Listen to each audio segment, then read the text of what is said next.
5G Bethelma, des actualités uniques, dynamiques et renversantes dans le journal TV. Smack, smack, un petit fromager.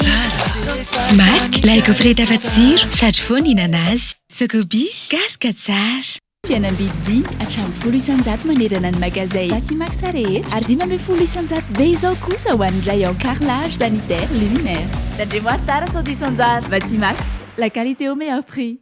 Vous présente Ny vaovao.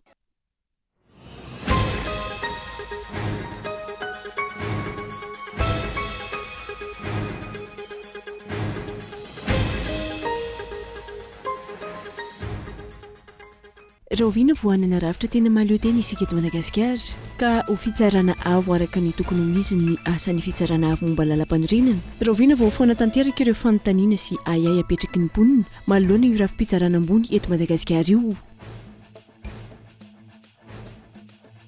Nanao fetsiketsehana ny vahoaka ny Vangaindrano Omaly manoloana ny fitazomana ponja ny sombam-bahoaka voafita ny antoerana tsy eken'ny BAM izay ivondrona ny Foko Betsileo, Antesaka, Antemoro, Antandroy, Antefasy ary Mako ihany koa ny fanodikodinana ny saim-bahoaka sy ny endrika raha-matahotra. Ito ny hetsika ary amafy raha ny fanazavana raha tsy mivaly ny fitakiana. Miamahazo vahana ny fanondranana antsokosoko ny harem-pirenena Tatoato. Porofon'izany ny fahatratrarana ireo sokatra sy varika tao Toliara, olona miisa 410 no voasambotra izay voaroaroy ho isan'ny anatina tambazotra mpanondrana ireo sokatra. Misy trangana gripa mahery vaika eto amintsika amin'izao ririnina izao ny mpitsabo nanaovana ny fanadiadiana androany. Ireo ankizy sy zaza enim-bolana hatramin'ny 10 taona no tena lasivatra amin'izany raha ny fanazavana ka ilana fitandremana goavana. Any ivelany, vaovao isan'ny andrasany maro ny momba ny filoha Amerikanina ampiriniasa Joe Biden mahakasika ny ilatsahana tsy intsony amin'ny fifidianana filoham-pirenena ho avy any antoerana. Namaly ny fanontanian'ny maro ny tenany ary nanizingisina fa ho isan'ny kandida amin'izany ary mbola andresy. Ny antsipirindreo izao ankehitriny izao.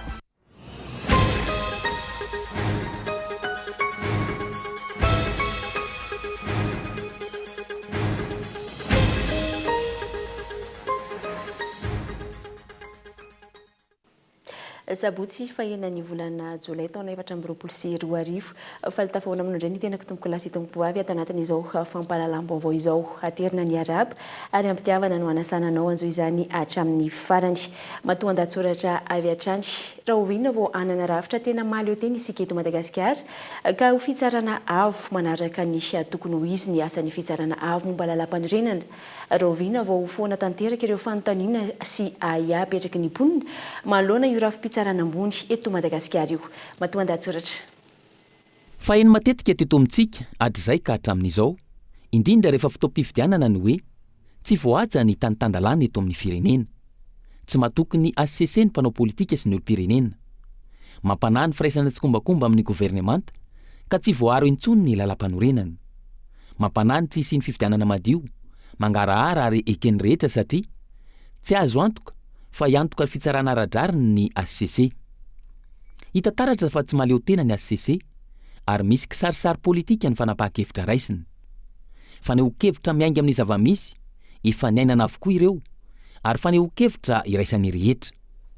Raha tsorina, any amin'ny ACC no antoka mampisy ny filaminana na tsy eto amin'ny tany sy ny firenena, indrindra rehefa fifidianana. Ny zava-misy, iny anivy ny fitsarana avo momba ny lalam-panorenana hatrany no ipetrahany ayatsy havanana ka mahatonga ny toetra ara-politika afampana eto amintsika. Amin'izao fotoana, efa maro ireo naneho hevitra ary nilaza fa sao dia ny rafitra sy ny fahefana amintsara ireo voaka-pifidianana eto amintsika mihitsy no ovaina ka atolotra ny fitsarana ny tampony ny fahefana amintsara sy mamoaka ny voaka-pifidianana amin'ny fomba ofisialy. Antony, raha jerena ireo mpikambana mandrafitra ny ACC dia ahitana izay dia tanany mpitondra fanjakana izay hatrany. Antony mahatonga ny olona ilaza fa raha izany no rafitra ajoro tsy maintsy hisy ny fitanilana eo amin'ity fitsarana avo ity na eo aza ny fianianana sy ny lokaloka fa ijoro ampanaja ny lalam-panorenana hatrany. Hitantsika teto amin'ny tany sy ny firenena izany karazana fitanilana izany raha tsy ilaza fa tsy ny fomba fiasa. Raha vao misy fitoriana napetraka ka hita fa mikasika ny fitondrana, tsy miandrela, mivoaka avy hatrany ny didy avy any amin'ny ACC. Isan'izany ohatra ny mikasika ilay nationalité any Andry Rajoelina mialoha iny fifidianana ho filoham-pirenena farany teo iny. Efa tsikaritra ihany koa izany raha niresaka ilay coup d'état institutionnel isika, ka tsy niandry ela dia nivoaka ny fanapahan-kevitra sy ny fanazavana avy amin'ny ACC sy ny maro hafa. Antsoavo ataony maro hatramin'izay ka hatramin'izao, ny ananana rafi-pitsarana avo manana ny maha-izy azy ka manaraka ny tsakany sy andavany ny andraikitra sahaniny. Raha ny ACC no mijoro ary manana ny maha-izy azy, misy ny fiovana eo amin'ny tontolo politika ary misy kokoa ny filaminana eo amin'ny toe-draharaha politika. Tahaka izany ohatra ny tao Senegal, izay mbola mijanona ohatra tsara laintahaka amin'ny fomba fiasan'ny fitsarana avo momba ny lalam-panorenana hatrany. Satria nitazona ny maha-izy azy ny ACC tao Senegal ka tsy nanaiky ny baiko sy ny tsindry avy amin'ny filoam-perinasa tamin'izany fotoana. Roviana araka izany vao hanana rafitra tena mahaleo teny sika eto Madagasikara ka ho fitsarana avo manao araka ny tokony ho izy ny asany. Matoa mbola misy ny fanontaniana mipetraka mikasika io fomba fiasan'izy ireo io. Matoa mbola misy ny aya amin'ny fitanilanana tsy amin'ity androm-panjakana ity. Nanao fihetsiketsehana ny vahoaka ny Vangaindrano omaly manoloana ny fitazomana amponja ny solombavambahoaka voafidy tamin'ny fifidianana farany teo. Tsy eken'ny BAM izay vondronan'ny Foko Betsileo, Antesaka, Antemoro, Antandroy, Antefasy ary Mako ihany koa ny fanodinkodinana ny saim-bahoaka sy ny endrika raha matahotra itony hetsika ary amafy raha ny fanazavana raha tsy mivaly ny fitakiana. Onona saina.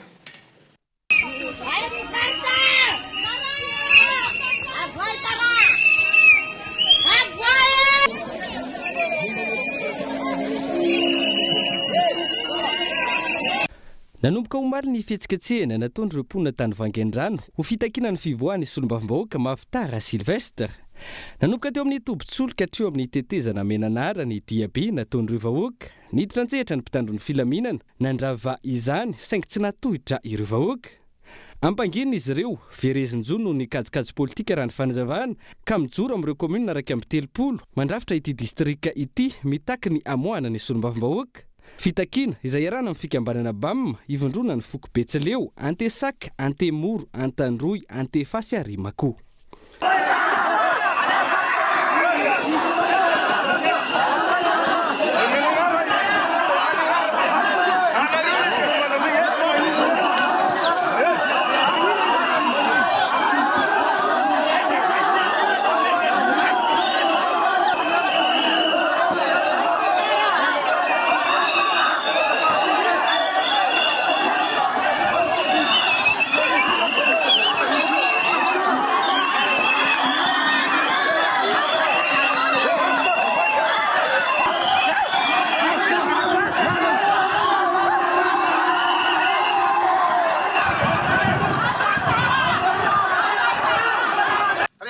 Vangaindrano dia nitsangana ny Sud-Est miteny hoe tsy ekenay io tsy tragnony mahavita raha Silvestre Atanomora, tsy tragnony mahavita raha Silvestre ao Amponja. Ny fidianany Vangaindrano anazy dia député ny mandat national. Eto izy voafidy fa mamerana Madagasikara izy no miasa. Tsy mifanary miaradi ho fitakinany rariny sy ny marina ho ny velirano ny fanaovan'ireo vahoaka. Itoy hatrany ny tolona ho fitakinany famoahana ny solombavambahoaka na mitrahan'izy ireo ny fitokisana. Nefa zao dia sentiment ny vahoaka na fihetseham-pony vahoaka tsy afaka manaka anazy. Hita sy azo raistanana zao ny fitiavan'ny vahoaka amin'ny mahavita raha Silvestre. Koa manamafy any fanjakana maefa ny hanajany ny safidy vahoaka ary amoahana tsy misy atakandro ny any mahavita raha Silvestre zay député ny Vangaindrano avy ny safidinina dia fanigadrana azy. Noho ireo anton'ireo dia latra ny vahoaka ny Vangaindrano androany ny ala tao amin'ny Michel hatraty amin'ny pont Menagnara izay nanaovana velirano fa tsy famadika ny Antesaka. Tanteraka zany androany dia raha tsika mahita ny sary, raha tsika mahita ny amaron'olona. Koa antso no atao amin'ny rehetra izay manohana ny tontolona ty mitsangana satria ny an'ny vahoaka ny Vangaindrano dia tara fa ny an'ny Vondrozo manana ihany koa Madame Pauline, ny an'ny Osy manana ihany koa Ranaritra Torofahita, maro ny manana problema sahala am'izao saia mitsangana ary malagasy fa zao ny fotoana miantso ny fitondram-panjakana maefa ny eo anivon'ny bam sy ny vahoaka ny vangain-drano ny amoana ny solombavamboaka voavidim-bahoaka ahafahany miatrika ny fivoriana ny anivony antenimera-pirenena ny talata 7 ny volana jolay izao. Makasika ny fividianana solombavamboaka izay dia very fanambola velona ny manoloana ny famadihana ny voka-pividianana solombavamboaka tao amin'ny distrika ny Moramanga ireo mponina any an-toerana. Vao itsikitsika tanteraka hoy izy ireo ny safidim-bahoaka nandritry ny fividianana ny 7 Mey lasa teo iny. Voka-pividianana izay nanjaka ny kajikajy politika ahafahana mampandany sy mampiakatra ireo kandida-mpanjakana Irmara miisa 2. Tany an-toerana ny Christian Jimby. Matiary voafitaka manoloana ny famadihan'ny ACC na ny fitsarana avo momba lalam-panorenana ny voka-pifidianana solombavambahoaka tao amin'ny distrika ny Moramanga ireo mponina any an-toerana amin'izao fotoana. Raha iverenana ny valim-pifidianana vonjimaika navoaka ny Seni ny faha 12 volana Jona lasa teo nitarika tamin'ny Isambato 704 ny kandida Razafy Mandrosine izay natolotry ny vovonana Irmara. Manaraka azy ny kandida Rakotarvely Filbert izay mirotsaka amin'ny alalan'ny tsy miankina nahazo Isambato miisa 570 sy ray alina. Araka io famoahany Seni io ny kandida avy amin'ny vovonana Irmara sy ny kandida tsy miankina no lany solombavambahoaka ao amin'ny distrika ny Moramanga. Magaga nefa fa dia niova tanteraka ny tarehy marika no fanana ny vato azy ny kandida tsy miankina Rakotarvely Filbert tamin'ireo birao-pifidianana maromaro tao amin'ny kominina Antaniditra sy ny tao amin'ny kominina Beparasy. Anton'izany ny fandikan-dalàna sy ny fanaovana fampelezan-kevitra nandritry ny fe-potoana iray andro mialohan'ny fifidianana na ilay antsoina hoe silence électoral araka ny didiny navoaka ny ACC. Noho izany, na tsy mbadika tanteraka ny voka-pifidianana ahafahana mampiakatra ny kandida-mpanjakana ho Podro tao amin'ity distrika ny Moramanga ity. Matsiaro tena ho very fanambola velona araka izany ireo mponina ao amin'ny kominina Antaniditra, distrika ny Moramanga, noho izay fanitsakitsahana ny safidin'izy ireo izay. Fahitako aloha teto amin'ny kominina ny fifidianana dia mizotra ampilaminana ary tsy nahitana hoe korotana na zavatra hafahafa fa amin'ny manolotra mpifidiana aloha dia izay ny zavatra hitako sy fantatro teto anatin'ny kominina raha ny teto amin'ny fifidianana no antanina. Raha ny fahatana ny fifidianana tety dia fifidianana ny lamina tsara tsy nisy osoko mihitsy ary nefa aza ny fiovan'ny hoe fivadiana na afatin'ny bureau de vote toka ny nalahelo mihitsy zay tety fa ny zavatra nisy tety dia tsy nisy osoko ary ny lamina tsara ny fifidianana raha ohatra ny teto amin'ny fokontany Antaniditra aloha zaho moa avy eto Antaniditra dia ny lamina tsara dia oka ny nalahelo ny eritreritra hoe maty le bureau de vote oka ny raha hoe voaosihosy zany ny zon'le olona teo amin'ny fifidianana ary ny ankamaroan'le olona raha dia hoe raha izany moa maninona raha tsy mifidy mihitsy tsy asiana fifidianana. Fa diso fanentanana izay vahoaka satria ny antony dia izao mangataka fangarahana mba alefaso amin'ny fahamarinana aiza kosa dia hisy Podro fa zay dia tsy mino mihitsy hoe hisy Podro fa le résultat navoaka Seni tao Moramanga ihany no résultat voavoakan'ny ACC zay nanantena hoe iny ihany résultat marina mangataka amin'ny ACC zay mba alefaso amin'ny fahamarinana le valim-pifidianana. Antoana ny maro tsy nisy mpijery sy tsy nisy mpiay ireo mponina ao amin'ny distrika ny Moramanga hoy ireo olom-panjakana sy tompona andraikitra ambony teo aloha tao amin'ny kominina Antaniditra. Ireo mponina izay nanapa-kevitra fa anova ny tantara hifidy olom-bavao hitondra fanovana saingy izao anaovany mpitondra fanjakana fikafika hitazomana ny fahefana izao. Dia tena nangarahara sy nahadio mihitsy ny fandresen'ny kandida izay efa niarahana vonantoko fa andao indray tsika aloha mba hanova olona. Nefa rehefa nisotra ny fifidianana moa dia nandresy marina ny olona izay nitoana. Rehefa nandresy nefa gaga ihany izay naheno fefa hoe dia olona safidim-bahoaka nangarahara teo amin'ny Isambato. Misy bureau de vote maromaro nanerana ny fokontany 3 misy hainy teo dia nitarika mihitsy ny olona izay safidim-bahoaka dia rakodirana. Nefa ny nagaga nefa hatria dia alemeo araka ny teny safidim-bahoaka. Manimba be dia be ny maso ny vahoaka ity fotony mihitsy satria antony mitarika ny olona izay tsy hanao fifidianana intsony amin'ny amin'ny manaraka rehetra satria ny zavatra nieritreretiny ho apetraka no nitsopahany teo anivon'ny ACC ary raha ny fizotry ny fifidianana indray tety fotony dia nanaraky ny ara-dalàna satria misy lalàna zay napetraky ny seny mifia taorianany fanaovana propaganda zay nijanona ndray andro milohan'ny fifidianana na ny postera na ninonina fa niendaka daholo nanerana ny komina ary tsy nisy olona ny resaka na iray na roa aza ary tao anatin'ny fisotro ny fifidianana dia nandeha amin'ny ara-dalàna tsara hatrany amin'ny fanosam-bato hatrany amin'ny fanankatonana ny be ny valompy ray manontolo zay niengy teo ny vony fokotany ka hatrany amin'ny delege ary hatrany amin'ny CRMV dia ara-dalàna fa ny zavatra mampalahelo dia vokatra ataon'ny ACC zay. Birao mpifidianana maromaro tao amin'ny komina Antanditra sy ny tao amin'ny komina Beparasy moa no voalaza ny ACC fa nisy ny fandikan-dalàna natao ny kandidat tsy miankina ity. Isan'izany ny fampelezan-kevitra tao anatin'ny fotoana silence électoral izay tsy pahan'ireo mponina tao amin'ny komina Beparasy. Tsy mitombona velivelo izy ireo izany filazana izany fa nisy io fampelezan-kevitra iray andro melohan'ny fifidianana io.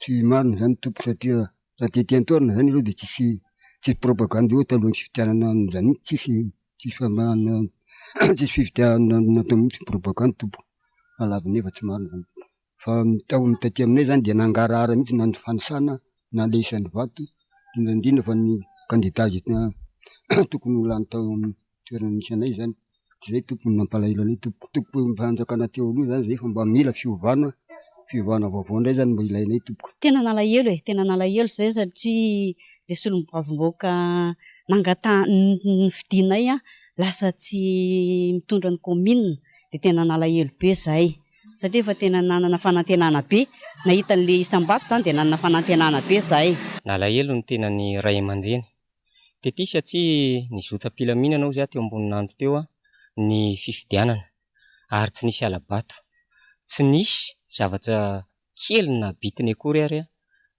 tety aminay fa dia ny zotsam-pilaminana ka dia malahelo zay raha ny tao hoe ny vatonay tety no ny vonoana ary tena tsy mety aminay mihitsy satria lasa vasarona ny marina ka na ny vahoaka ary lasa koa mihitsy fiditsony raha zao ny zava-misy. Nanamafy ihany koa ny tompon'andraikitry ny fampelezan-kevitry ny kandidat tsy miankina Rakotoarivelo Philbert tao amin'ny komina Beparasy fa tsy marina ny filazana fa nisy io fampelezan-kevitra iray andro melohan'ny fifidianana nolazay ny ACC io. Olona tia dia olona endry sady olona fa mahafantatra ihany ny lalàna mahafantatra tsara mihitsy zany fa indray andro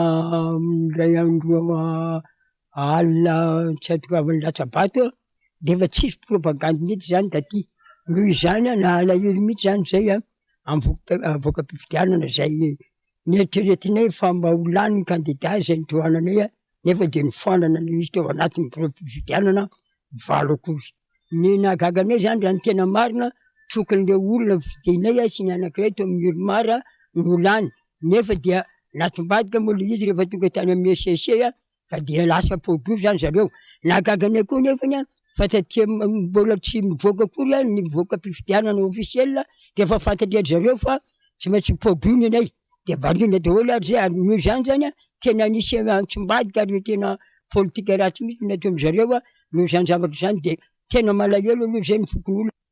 Matsiaro tena voakasika voalohany amin'ity raharaha ity ny talen'ny fampelezan-kevitra ny kandidat tsy miankina Rakotoarivelo Philbert nambara ny fakajikajy politika efa vao manamialoha ity farany izany ka ny vahoaka no ampiatsony ny ACC hatrany. Raha ny eto Moramanga manokana anatin'ny distrika Moramanga ataoko angamba fa tsy possible zany isy podro zany fa tsy fantatra hoe misy kajikajy politika ve ao ambadiky le izy ahafahana mampandany ny candidat mpanjakana sa misy zavatra hafa na tonga n'ireny voka-pifidianana reny izay tsy nitovy mihitsy ny avy ao amin'ny CENI sy ny tany amin'ny ACC. Zavatra ohatr'izay zany nisan'ny mampametra-panontaniana aminay ary raha ny zavatra tsikaritra anay zany ny zavatra tsapanay dia ny hoe tsy voahaja ny safidim-bahoaka, tsy voahaja hoy ateo ny safidim-bahoaka satria tsy lay zavatra izay tena nosafidian'ny vahoaka no lany araka ny tokony ho izy fa mety araka ny kajikajy politika ny sasany anga dia izay no tsy maintsy namoahana ny voka-pifidianana. Ny vahoakan'ny Moramanga izay mbola manambana hatrany ny tokony eo anatrehan'izay fanitsakitsana ny safidim-bahoaka izay ary hitakatra amin'ny farany ny fampanajana ny zon'izy ireo. Mandidina izay hatrany dia hiainana mafy ireo trangana osoka sy fanjikan-dalàna nandritry ny fifidianana solombavam-bahoaka farany teo ny antoko tiako i Madagasikara araka ny ambaran'ny filoha nasionaly ny androany. Na izany aza andray anjara amin'ny fifidianana be ny tanàna ity antoko ity miaraka amin'ny vovonana firaisan-kina na ny firaisamby izay ho ampivoatarina tsy ho ela. Tsy nisafidim-bahoaka no nivoaka tamin'ny fifidianana solombavam-bahoaka farany teo fa natao tamin'izay mampetipety ny mpitondra ankehitriny ho ny filoha nasionaly ny antoko tiako i Madagasikara androany. Tsy nahaleotena ny seni no baikona ny fitsarana avy moa ny lalam-panorenana ary profon'izany ny zavatra nambarany minisitra teo aloha mpitarika antoko politika iray tamin'ity herinandro ity. Na izany aza andray anjara amin'ny fifidianana ho avy izy ireo. Nisy kandida panjakana aloha tao miendry tsara miteny kandida panjakana nisy teo aloha dia nilaza mihitsy hoe niresaka atsasakadiny alohan'ny voan'ny didy dikan'izany tsisy mihitsy ny fisarahana ara-pitondrana eto hoe tia ny mpanao lalàna tia ny exécutif ary reto ny mpitsara didy sy fitsarana ve navoaka ny fitsarana dia afaka miteny izy hoe hovainy io. Misy amin'ireo le candidat indépendant avy any Maïva tanàna nisy candidat anankiray keo any Iosy dia nisy candidat anankiray keo any Antsime tia teny aminareo zany azy tiany atao tsy azo ekena intsony ny famotenan'ny firenena toy izao ka tsy maintsy mijoro isika mandray ny andraikitra sy ny fepetra rehetra ka noho izany hoe ho fanomezana ny tolona sy ho fanamafisana ny fanorenan'izao fitondran'izao fanoherana izao fitondran'izao dia ambaraka taona ny fandray anjara amin'izay fifidianana be ny tanàna manaraka tsika. Andray anjara amin'ny fifidianana be ny tanàna ny antoko tim na izany aza tsy mbola fantatra na andeha irery na hiaraka amin'ny vovonana izay ankoatra ny firaisan-kina kolektifan'ny malagasy sy ny maro hafa eo ampamola ny fikaonandoha ametrana ny firaisambe na union ihany koa amin'izao fotoana ny antoko politika sy fikambanana maro raha ny fampitamba vaovao ray entana manontolona efa natomboka sy anavotana ny firenena. Madagasikara izay anatina fahantrana lalina vokatry ny tsy fahaiza mitantana. Fa tena potika tanteraka ny lalana potika tsy hoe ravana hoe sipa fa tena potika tsisy azo atao intsony fa io tsy vitany hoe manambola dia manao zavatra dia nday tokatokana izay zavatra tsy mbola tokana lala zany anarera tsy fantatro tena tsy ao an-tsainy zareo misy hoe ampandroso Madagasikara tsy fantatro tena tsy manana finiavana intsony izy ireo fa hoe ataovy mantro malagasy ireo dia amin'izay tsy afaka manohitro fa tena mafy firy taona zay nanaovana niny lalana sambava ny talahy iny mandratra lalana tsy nivo fity voatao tsy tokany hoe tamin'ny mahazakako dia simbanay ty voanany koa dia simbanay dia namboatra lalana numéro 7 route nationale numéro 7 numéro 4 numéro 13 efa tsy vita io dia loko miazy inona koa lozy mba manana feo amin'ny feritretana ihany ve mamitaka amin'ny vahoaka reny mba manana taranaka ihany ve reny mba hatsapa hoe zao famitako an'rety vahoaka marobe reto. No tanterana androany teny Tanjombato ny fanamarina ny tsingeritaona fa 2020 nijoroany ny antoko tiako i Madagasikara. Fa ny anazy vahana ny fanondranana antsokosoko ny harem-pirenena Tatoato. Profon'izany ny fahatratrarana ireo sokatra sy fiavarika. Atao Toliara, olona misa 440 no voasambotra izay voaroroy ho isan'ny anatina tambazotra mpanondrana ireo sokatra. Bonhomme Élysée, Kolo Toliara. Mahatratra fito ireo tranga fanondranana antsokosoko ny hazo sy biby sarobidy izay arovana niseho tato amin'ny faritra Antsimandrefana nanomboka ny volana Janoary 2024 mandraka androany ka asokatra ny ankamaroan'izy ireo. Misa 440 kosa ireo olona voarory tamin'ireo tranga fito ireo izay ahitana teratany vahiny sy malagasy. Ny roa amby roa efa nisy sazy niatra taminy le teratany frantsay izay tratra tariminy aeroport Toliara ilatsika malala ilatsika lahity iny sazy na sazy mihatra izy teratany hatranomaizina dia amin'izao koa zany ireo teratany vahiny izay sinoa angamban'izy ireo raha tsy diso azay dia ao amponja izy ireo amin'izao fotoana izao ireo le retana hoe gros bonnet ao anatin'ity raharaha ity dia andalo fitsarana zareo atoato. Misy ihany koa ny avy any ivelany misy karazana commission rogatoire nalefa ny fitsarana ny PAC zany pour l'anticorruption avy Antananarivo satria misy voarohirohy avy any izy ireo no nalaina avy analana ty Toliara ty dia nentina nakany Antananarivo midika zay fa ato amintsika ato amin'ny fatratsy mandrefana zany no tena misy an'ity trafik ty a dia manentana antsika manakavy manentana antsika vahoakanitsy mandrefana zany a mba hiady amin'izay kolikoly zay hiady amin'izay fanondanana arena voajanahary zay. Isan'ny paikady mahomby nahazahoana izany vokatra izany ny fivondronana ireo sampana rehetra miady amin'ny fanondranana antsokotsoko ireo harena voajanahary ao anatin'ny tambazotra iray ka tokony ho tohizana atraniny. Raha resaka ady amin'ny fanondranana zany a sy ny fikirakarana ireo harena voajanahary dia fantatritsika fa tsy asa mora, fantatritsika fa tena tambazotra ny ao ambadiky io asa fanondranana io ary matanjaka tokoa satria mikirakira vola be izy ireo. Dikan'izay a tsy afaka miady rery ny tompona andraikitra itsasokajana fa tsy maintsy manao tanana miara mifampitantana ary tongotra miara mamindra mba azahoana vokatra bebe kokoa. Ny ataoko hoe mety hoe intervention zany a misy foana zany fa ny fanontaniana mipetraka dia hoe manaiky ve ilay tompona andraikitra raha misy izany ataoko hoe teritery na intervention zany. Fa hatreto aloha araky ny fampiresahana amin'reto namana mpiara-miasa ao anatin'ny vondrona reto dia tsy misy ny ataoko hoe tery. No mafesin'izy ireo hatrany ny tokony anana ny fitsarana na fahalalahana manoloana ireo tranga ireo fa tsy tokony hisy tery avy amin'ny tompona andraikitra isan-tsokajiny. Atolotra ny fitsarana tsy ho ela moa ny sasany amin'izy ireo ka andrasana ny ho toy ny raharaha. Vaovao any amin'ny faritra izay hatrany dia hianidina an-dalambe androany ireo mponina tao ambositra noho ny fahatapahany herinaratra Lavariny any amin'ity distrika ity.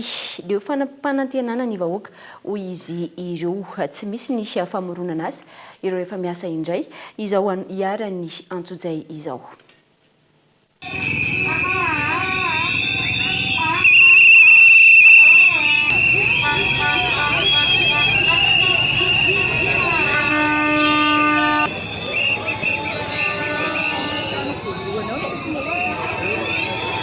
Mahatonga anay tonga eto zany zao a dia resaka délestage satria zahay tena hoe tsy olona voakarama ny tonga eto a na hoe olona misambosamborona fa tena victime zahay matoa tonga eto.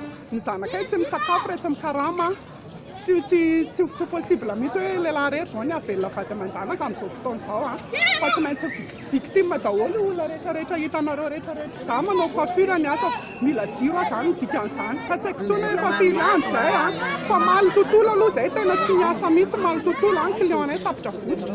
Androany koa zao zay mbola very koa ny asanay androany a satria zao no zava-misy eto ambositra zany amin'izao. Etanay zany a dia tsy sy ny délestage andeha io androany a dia tsy misy délestage tsony na party atsimo na party avaratra fa général mihitsy ny tena andeha.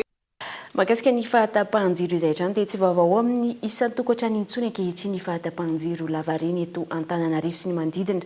Ao ireo izay miroso amin'ny fandoroana kodiarana ho fanehoana ny atezerana saingy tsy hita taratra hatreto ny fepetra mifanaraka amin'izany.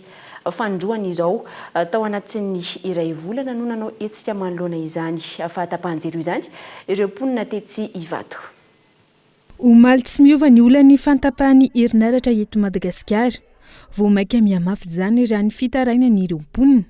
Raha toa ka mahatratra amin'ny ora 10 isan'andro ny fahatapahany herinaratra teto Andrenivohitra teo aloha, niova endrika anatin'ny ora iray efa indimy farafahakeliny ny fahatapahana raha ny fanazavana hatrany. Tranga izay isan'ny antony manimba ireo fitaovana hoy ny mivelona amin'ny fampiasana herinaratra. Tena tapatapaka matetika mihitsy ny jiro ety isaky ny adiny iray angambany mandeha tapaka dia miverina kely dia tapaka. Tena tsy mety mihitsy ilay fahatapahana aloha tsy ohatran'ny hoe tsy mety aminay. Tena manimba zavatra be da be aloha ilay jiro tapaka satria ny anay izao ohatran'ny hoe mampiasa izay resaka be da be zavatra ampiasaina anatin'ilay congélateur dia tena simba daholo ny zavatra ilay raha vao tapaka matetika ilay jiro. Dia izay ny angatahanay amin'ny fitondrana zany mba hijery an'ilay eto 67 amin'ilay fahatapahana matetitetika. Ny izay zao tokony anao sopo tamatavy ohatr'izany dia tsy afaka manao satria tapatapaka matetika ilay jiro. Ny amin'ny jirama tsy maintsy omena foana ny jiro, tsy maintsy mitomboka foana fa tsy afaka hoe ajanona na ohatr'izany. Tsy mitomboka foana ihany anazy, tsisy hoe samy hafa an'ilay vidin-jiro tapatapaka. Vao isan'andro ny fanambarana eo anivon'ny Jirama amin'ny fitsinjarana amin'ny fahatapahan-jiro eto Andrenivohitra raha ny andro manokana manomboka amin'ny 12 oratoandro izany raha ny fantatra ary tsy fantatra ny faharetana sy ny ora iverenany ity fahatapahan-jiro lavareny ity izay manimba antom-piveloman'olona maro raha ho an'ity trano printy iray nanaovana fanadihadiana nanjary fatiantoka ho an'ny orinasa ny fahasimban'ny asa amin'ny fotoana atapahan'ny herinaratra ireo milina ampiasaina izay tsy zaika ny groupe électrogène.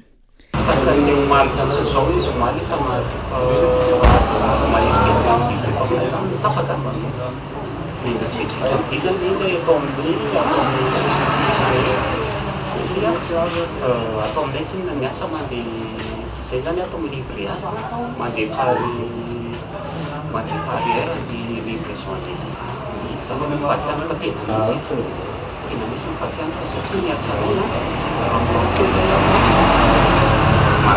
malatsina zay lapasy letsina mandeha pari mètre carré letsina io 18 000 ariary mètre carré sy promotion dia io zany raha mampiasa io zany zay ka tapaka ohatra hoe 1 mètre sans zany ka tapaka eo amin'ny 60 centimètres le izy efa maty zany efa maty zany verina ziro verina vaovao ndray efa fatiantoka zany zay raha ohatra zay ka manao 1 sur 3 mètres ka tonga any amin'ny 2 mètres 90 tapaka le jiro maty le machine dia verina ziro efa fatiantoka zany zay zany hoe izahay zany ny fatiantoka atao aminay satria ny client tsy andray zavatra tapaka tsy feno mihitsy araka ny zavatra ilay dia tsy maintsy hoe anay foana zany ny fatiantoka amin'ilay izy client tsy afaka indray izay mihitsy hoe zavatra tsy ny zavatra ilay hoe tsy feno ilay tsy manao an'izay izy.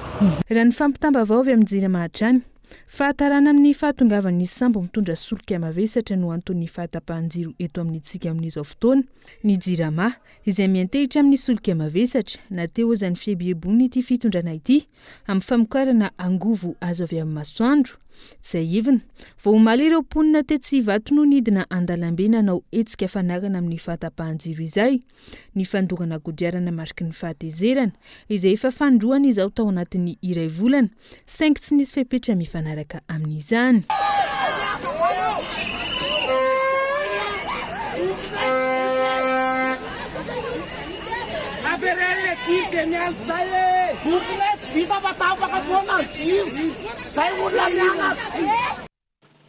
Inany koa no antsika misy antovetivety ao anaty dokam-barotra fohy ao aorian'izay ny tapany faharoa ny fampahalalam-baovao.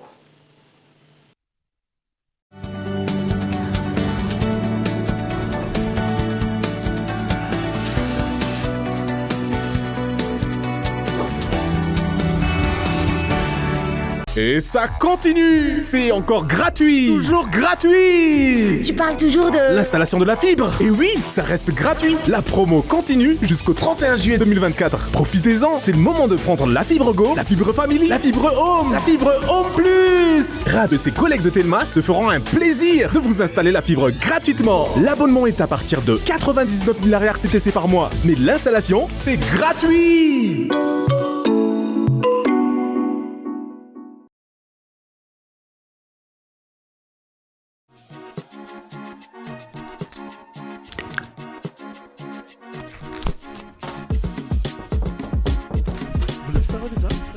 Asaramanitra miavaka be miaraka amin'ny Canal Plus, oronan-tsary vaovao be aranao amin'ny Novegas amin'ny endriny vaovao isaky ny sabotsy ny alahady sy ny sary miaina ho an'ny ankizy toy ny Garfield izay nadika amin'ny teny malagasy. Tsy adino ireo nahandro gasy mafilotra natolotra ho anao. Koinona indray nandrasana ny 30 May hatramin'ny 7 Jolay 10,000 ariary dia efa mahazo Canal Plus miampy ny Formule Access mandritra ny 2 volana ary mamaim-poana ny installation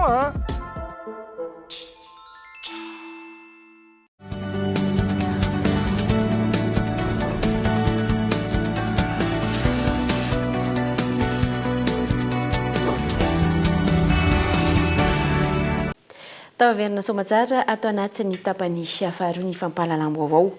Potika ary niova endrika tanteraka ikupa sy ny manodidina azy ankehitriny noho ny asa tanan'ny zanak'olombelona sy ny filany.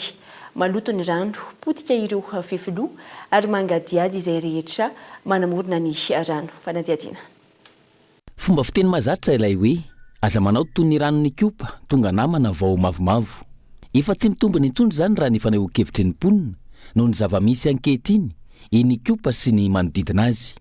Antony, mavo ary efa tsy mavo intsony fa maloto ny ranony kopa. Raha ikopa no nakana rano fisotro ho an'ny akamaroan'ny mponina tany aloha, efa tsy azo sotroina intsony ny rano amin'izao fotoana. Tsy hita manarak'izay ihany koa ny trondro ao anatiny. Ny ranony kopa zany taloha dia iny fisotroanay mihitsy, ary toa mihitsy zay ny sotro rano. Fa voaingana vao nisy an'ny popy io. Fa teo zay ny sotro na hatrany ambany tany ary dia toa ny rano fisotroanay. Zao tena kakavitsina sisa ny any ambany any ngambany hoe misotro an'io, any ambany any zao mbola misy any Ambohitsimanjaka any mbola misy misotro an'io, le alavitry ny popy. Fa dia azo sotroina tena io mihitsy na velona io rano. Efa miha maloto amin'le misy manao kisoa any Anosizato, le olona mandoto le maloto le manary paosy liana zao dia efa eo. Zay mahatonga an'io tsy dia hoe ana fa efa nisy koa moa le popy dia efa lasa efa naka rano tany amin'ny popy daholo le olona. Trondro tamin'izany na matsaka ary ianao maka rano anaty tony dia mahazo manaraka ny sio taloha. Fa zao tsisy tsony zany. Tsisy trondro tsony amin'izao hoe andeha haka rano anaty sio dia andeha hiakatra anaty sio tsisy tsony.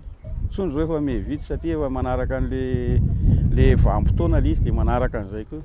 Reny rano avy any Angavokely Andramasina mandalo eto Antananarivo renivohitra ka mivarina ny Betsiboka ny reny ranony kopa izay mirefy 300 kilometatra.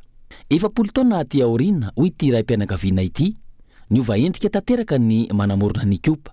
Tsy misy intsony ny alina, potika sy rengotra avokoa ny fefoloha, vokatry ny fakana fasika, fanamboarana briky sy ny maro hafa. Le izy mitovy tamin'ity fefoloha ity ampovoany ity, tamin'ny fahazazana izy izy mbola tena mitovy mihitsy ny tapy fefoloha, ny azo ambolena anana, ambolena katsaka.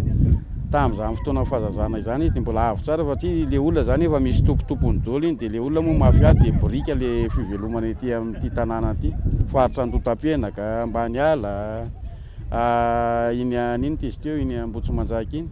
Dia mialany le tany zany dia miiva le izy dia lasa iva le tany satria iny fivelomana le resaka brika. Tsy manana asa tsafaka io zany le olona ety manodidina, tsy manana diplôma tsafaka ny brika izy. Dia zay ny zavatra tsy maintsy nataony. Ankoatra ny fiovan'ny toetrandro izay maharitra ny ranony kopa amin'ny fotoana maintany sy mahatondraka azy amin'ny fahavaratra, isan'ny tompon'antoka voalohany amin'ny fahasiman'ny reny ranony kopa ny zanak'olombelona sy ny fitadiavana. Feno fako sy loto i kopa raha ety an-drenivohitra, ary misy fiantraikany any amin'ny toerana ivarinany, raha tsy ilaza afa-tsy ny farahantsana izay nametrahana tohadrano na barazy hidroelektrika. Tsy kopa ihany anefa, mandalo ao farahantsana avokoa i Tsiazopaniry, Sisaony, Andromba, mialohan'ny fandraisany amin'ny Betsiboka. Voalaza aza fa ny rano tsy lanin'ny Betsimitantatra, rano maloto avy nampiasainy eto Antananarivo renivohitra toy ny Andriatany, ireo rano amin'ny fahavaratra dia mivarina ao farahantsana avokoa. Ny farahantsana zany no vavarano ivoahan'ireo rano marobe avy etỳ Atsinanana mandalo Antananarivo. Indray mbava amin'ny fahasalamana dia misy trangana gripa mahery vaika eto amintsika amin'izao ririnina izao. Hoy ny mpitsabo nanaovana fanadihadiana androany. Ireo ankizy sy zaza enim-bolana hatramin'ny 10 taona no tena lasebatra amin'izany raha ny fanazavana ka ilana fitandremana goavana. Miparitaka eto an-drenivohitra ny karazana gripa mahery vaika amin'izao fotoana araka ny fanadihadiana natao androany. Lasebatra amin'izany ireo ankizy enim-bolana hatramin'ny 10 taona sy ireo efa nahazo taona. Misy trangana gripa somary mahery vaika atsika izao. Raha ny fahitana anazy aloha misy trangana corona ihany koa mifangaro ao anatin'izao gripa amsio zao ka tena ilana fitandremana mihitsy le izy satria raha ohatra misy trangana gripa tsy tokony varimbarina fa leo manantona mpitsabo satria fantatritsika tsara fa ny gripa dia anisan'ny aretina izay mahafaty olona be dia be maneran-tany. Ny tsindriko manokana fotsiny ny ankizy kely no anisan'ny tena tratran'ny aretina amin'izao satria ny ankizy dia marefo ny hery fiarovana dia andairan'le aretina kokoa izy zany. Manodidina ny 20 isan'andro ny zaza sy ny ankizy tratran'io gripa mahery io tonga eto amin'ity toeram-pitsaboana ity raha ny fanazavana hatrany. Raha amin'izao ngamba ny atao hoe zazakely atao hoe eo amin'ny faravakely ny 20 isan'andro io ngamba ny atao aminay aloha ny ankizy kely amin'izao. Ny salantaona eo amin'ny atao hoe zaza enim-bolana hatramin'ny 10 taona eo ny tena be dia be. Eo zany tena be dia be tratra fa ny sokajy taona vodaolo koa hatramin'ny lehibe fa tsy mifidy salantaona le izy indrindra le trangana covid somary mampiaya lehibe zany tena andairan'le izy amin'izao. Rahantsika mafantatra fa ny gripa moa zany tena anisan'ny aretina miseho anatin'ny ririnina. ny fisehony a voanseriny olona misy lelo mikokoaka mitondra fanaviana zay ny tranga amin'ny kapobeny io zany dia ampahazo atsika rehefa mivadika ohatr'izao ny toetrandro na mivadika amin'ny andro mafana tsika fa indrindra amin'ny andro mangatsika tahaka izao moa zany tena sehon'izay tranga izay eo ihany koa ny trangana allergie ho an'olona terrain allergique izay manana olana amin'ny taoam-pisefoana dia mety ho sepitra koa ny olona ny asthmatique indrindrandrindra tena mijaly anatin'izao vanim-potoana zao misy ihany koa ny olona manao hoe rhinite allergique zay voalatsile mitsoro lelo matetika reny anisan'ny tranga maromaro zany miseho amintsika amin'ny teny zao. Firenena maro manerana izao tontolo izao no isehoana karazana gripa mahery ankehitriny ary eo ny milaza fa endrika vaovao ny coronavirus tahaka ireo siantifika any Frantsa. Tokony mailo ny rehetra amin'ny fitandremana samihafa. Ampirisihana ihany koa isotro ranobetsaka anao mafana sy hihinana sakafo ara-pahasalamana hoy ny mpitsabo. Mitombo isa amin'izao ireo karazana kodiaran-droa mandeha amin'ny herinaratra hita sy azo jifaina eto Madagasikara. Manomboka amin'ny 4 ariary ny vidin'izany, miankina amin'ny tanjaky ny moto sy ny faharetan'ny bateria mampandeha azy. Fampiroboroboana ny véhicule électrique izay isan'ny fomba hikajiana ny tontolo iainana. Maro ny karazana kodiaran-droa mandeha amin'ny herinaratra azo jifaina eto Madagasikara amin'izao vanim-potoana izao. Fikajiana ny tontolo iainana fa ihany koa fampihenana ny fandaniana oharina amin'ireo kodiaran-droa mandeha amin'ny solika no antony nampidirana izany eto Madagasikara hoy ny tompona andraikitra ara-barotra na orinasa iray manjary izany eto amintsika. Moto électrique zao izy vao tonga eto Madagasikara zany dia ny autonomiany à partir ny 40 km hatramin'ny 160 km dia ny vitesse max koa raha ho an'le moto manomboka amin'ny 50 km izy ny kely indrindra dia 110 km ny mandeha mafy indrindra zany. Ny temps de charge indray 3h30 izy raha ohatra ka bateria anankiray ny chargenareo. Nefa nyreto moto reto misy option zany hoe 2 batterie dia afaka atao miara-miditra ao anatin'le moto zany le bateria anankiroa dia ça fait zany lasa 7 heures zany charge anazy. Comparaison aloha oharina amin'ny thermique izy io aloha voalohany indrindra ama électrique tsy mampiasa essence nareo ny entretien tsy misy hoe anao menaka isaky ny ray volana dia faharoa raha ohatra hoe mandeha 80 km nareo amin'ny électrique dia mikote ny jirama nareo 900 ariary raha ohatra kotina amin'ny kilowatt ny jirama le izy. Fisargena anazy ao an-trano zany hoe prise à domicile dia efa mety aminazy 220 volt. Misy chargeur miaraka aminazy mitsatoka amin'ny vatany le izy afaka asorinareo koa le bateria dia hoentina any an-trano dia chargena any an-trano. Fa prise tsotra ao an-trano ohatrany hoe misarge ordinateur nareo. Efa manana pièce tsika zay le tenena teo hoe garantie 3 ans le moto pièce rehetrarehetra efa complet daholo. Service après vente zany efa ok.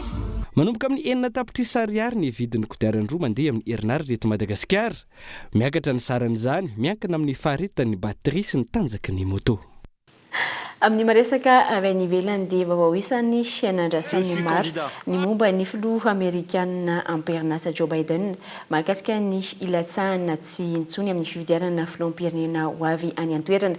Namaly ny fantaniny maro ny tenany ary nanizingizina fa ho isan'ny kandida amin'izany ary mbola andresy tsy aivina ny filoha teo aloha Donald Trump ihany koa dia efa ela no nanomana ny fiverenana eo amin'ny fitantanana ny États-Unis saingy mbola misedra olana amin'ireo raha maro anenjehany fitsarana natiorana azy tahaka ny mahakasika ilay fitazomana tarantasy tsy ambaratelo ny Maison Blanche sy ny fividianana ny fahanginany ilay mpilalao sarimihetsika mamovady sy ny maro hafa. Amin'ny volana novambra izao no hototosaina izay fividianana filoham-pirenena Amerikana izay. Leny maresaka avy any ivelany ihany koa tompoko lasy tompoko vavy manakatona ny fiarantsika indray tamin'ity sabotsy ity isorana feno ianao nanjohy hatramin'ny farany mametraka ny mandra-piona ny tenako dia samy mitombo amin'ny fahasoavana.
Vatsimak, ilaiko frety hafa tsiro sady foana ihinana azy. Sakobis, gasika tsara. Fianambidy 10 hatramin'ny 10 isanjato manerana ny magazay Vatsimak sa rehetra ary 10 isanjato be izao kosa ho an'ny rayon carrelage sanitaire luminaire. Tandremo tara sao 10 isanjato. Vatsimak, la qualité au meilleur prix. Vous a présenté Nivavo. 5G Batelma, des actualités uniques, dynamiques et renversantes dans le journal TV.